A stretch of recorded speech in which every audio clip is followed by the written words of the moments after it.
धर्मकार्य होईल आणि ते धर्मकार्याचे कायम माळकरी आहेत असे साहेबांना विनंती आहे कमिटीतर्फे.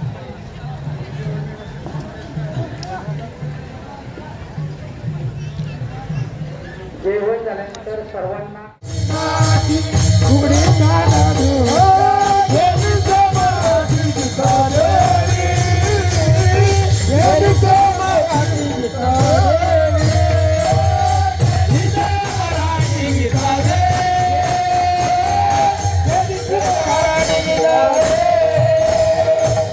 करणार नाही, तुमचं बरं होईल असं कीर्तन करणार आहे. ज्यावेळी ते तुमचं कल्याण होईल, ज्या योगे तुमचं आत्महित होईल अशा स्वरूपाचं संक्षिप्त पण अत्यंत साक्षेपी चिंतन करण्याचा मानस आहे. सर्वेंद्रियाचं कान करून ऐका, माझ्याकडे लक्ष द्या माझ्या प्रिय श्रोत्यानो. जीवन सगळ्यांनाच मिळतं पण फार थोड्या लोकांना कळतं. आणि ज्या थोड्या लोकांना कळतं त्यातल्या फारच थोड्या लोकांना धन्यता वाट्याला येते. मी अनेक महापुरुषांचं आलं गेल्या 40-45 वर्षात, तसा मी बहुश्रुत आहे. एक अत्यंत वारकरी संप्रदायातलं कडवत व्यक्तिमत्व होतं आणि ते होते परमश्रद्धेय वैकुंठवासी रामचंद्र महाराज नागपूरकर. जे सगळे अभ्यासक या ठिकाणी उभे आहेत. आमच्याकडे वेद आहेत, आमच्याकडे उपनिषद आहेत, आमच्याकडे शास्त्र आहेत, आमच्याकडे रामायण महाभारतादी महाकाव्य आहेत, आमच्याकडे सकल संत गाथा आहे. पण इकडे लक्ष द्या, माझा विचार काय चाललाय, थोडं बारकाईनं अभ्यास करा. वेद काय, उपनिषद काय, पुराण काय, रामायण काय, महाभारत काय, हा सगळा साहित्याचा प्रवास गिरवाणवाणी. हे सगळी साहित्य संपदा संस्कृतात आहे आणि या सर्वाचं मंथन असणारी श्रीमद भगवद्गीता ती सुद्धा संस्कृतात आहे. हे गीता नाम विख्यात सर्व वाङ्मयाचे मथित, आत्मा जिणे हस्तगत रत्न होय. वास्तव स्वीकारला काही अडचण नसावी. तुम्हा आम्हासारख्याला तर संस्कृत येतच नव्हतं ना आजही येत नाही. जरा बोलू का? क्षमा करा, अजून मराठी जोड शब्द नीट येत नाही तर संस्कृत कुठला? मराठीतला जोड शब्द आम्ही नीट उच्चारू शकत नाही. एका समारंभाला गेलो होतो आणि व्यसन करू नका, वाईट खाऊ नका, वाईट पिऊ नका, परस्त्री पाप नजरेने पाहू नका, दररोज आंघोळ करा, तुळशीला पाणी घाला, एकादशीला उपवास करा, जय जय रामकृष्ण हरी मंत्र म्हणा, आळंदी, पंढरी, देहू, त्र्यंबक, पैठण आदी वारी करा आणि सुखानं संसार करा. आणि सगळं करण्यासाठी गळ्यात तुळशीची माळ घाला. त्याच्यासारखा आनंद कशातच नाही, कशातच नाही, लक्षात ठेवा. जरा बोलू का? मी आत्ता ज्यांचा दृष्टांत सांगितला, सद्गुरू दादा महाराज पंढरपूरला गेले, त्यांच्या चरित्रात वर्णन आहे. पंढरीला गेल्यानंतर माळ घातली आणि नाचायला लागले. तर काही लोकांना विचारलं, नाचता का? ते म्हणे आनंद झालाय. कशाचा? माळ घातल्याचा. त्यात कसला आनंद? तर त्याने सांगितलं, काल गळ्यात माळ नव्हती, तेव्हा मरण आलं असतं तर कोणाचा म्हणून मेलो असतो.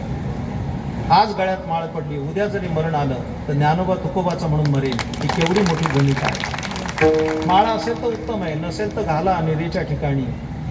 काही माणसं आम्हाला शिकवतात आमची मनाची माळ आहे. अजून मला कळालं नाही किती मनाची, 2 मनाची का 5. जरा बोलू का? अरे या जन्मात आम्ही संत नाही होऊ शकत. किती ताकद लावली तरी आणि किती साधना केली तरी या जन्मात संत होऊ शकत नाही. पण संतांचं तर होऊया, हे तर करता येईल. संत नाही होता येणार पण ज्ञानोबा तुकोबाचं होऊया, हा संदेश तुम्हाला देतोय सगळ्या तरुणांना.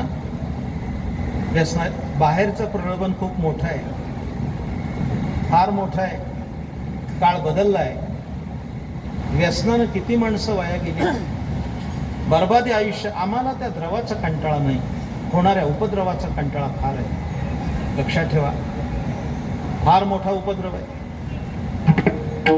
आता काय सांगू तुम्हाला. येणेच शरीरे शरीरा येणे सरे किंबहुना येर झारे चिरा पडे. आता काय घडायचं ते या स्टेशनला घडेल. मनात आलं तर गाडी अलंकापुरीला जाईल. काही कळतंय माझं बोलणं. मनात आलं तर गाडी अलंकापुरीला जाईल आणि घसरली तर लंकापुरीला जाईल. मनात आलं तर आळंदीला जाईल. योग्य रस्ता सापडला. या स्टेशनवरनं गाडी क्षीरसागरात पण जाईल महाविष्णूच्या, आणि घसरली तर नवसागरात जाईल. आपण ठरवायचं कुठं जायचंय. या शरीरात हे घडेल हे लक्षात घ्या. इकडे लक्ष द्या माझ्याकडे. याची देही घडे. वारकरी म्हणता येणार नाही. आणि वारकरी असेल आणि हा अभंग पाठ नसेल तर तो भजनाला जात नसेल असा अनुमान करावा लागतं. कारण भजनामध्ये शेवटच्या टप्प्यात माऊलींचा अभंग म्हणण्याची परंपरा आहे, आपल्या भजनी परंपरेत. आणि त्यावेळेला भजन उरकत आलेलं असतं आणि छोटासा अभंग म्हणावा म्हणून हा 3 चरणाचा अभंग घेण्याची बऱ्याचदा परिपाठ आहे. पण अभंग जरी छोटा असला तरी त्याचा आशय खूप मोठा आहे. पण ज्ञानेश्वर महाराजांचे हे सगळे शब्द आहेत. माझ्या प्रिय श्रोत्यानो, अभंग सुंदर आहे याची मला जाणीव आहे. घड्याळा 7:30 वाजते याची पण जाणीव आहे. 8:30ला कीर्तन सोडायचंय याची जाणीव आहे. पुढेही त्या केशवरावच्या हाताला एक पोरगं होतं 5 वर्षाचं. त्या वामनरावने विचारलं, तुझा मुलगा आहे का? हो म्हणले, धाकटा आहे, अजून एक थोरला आहे. असं लगीन केलंच वाटतं. अत्याशय झालं काय? काय मूर्खासारखे प्रश्न विचारायचे माणसाने. काही अर्थ आहे का? अर्जुनाने प्रश्न विचारताना भगवान असले तर हसवलं श्रीकृष्ण म्हणे. अर्जुन विचारतोय माझा उद्धार कोण करील? अर्जुन हा प्रश्नावर देव असले, रे दुसरा उद्धार कोण करणार? मीच बसलोय ना, मीच बसलोय. अहंत्वा सर्व पापे भ्यो मोक्ष ईशामी माशुच्या 18व्या अध्यायात बोललेत ना. कोण उद्धार करील? तो जो श्लोक आहे का नाही, उद्धरेद आत्मनात्मानं, त्याचा तंतोतंत अनुवाद म्हणजे या अभंगाचं दुसरं चरण ध्रुपदेला.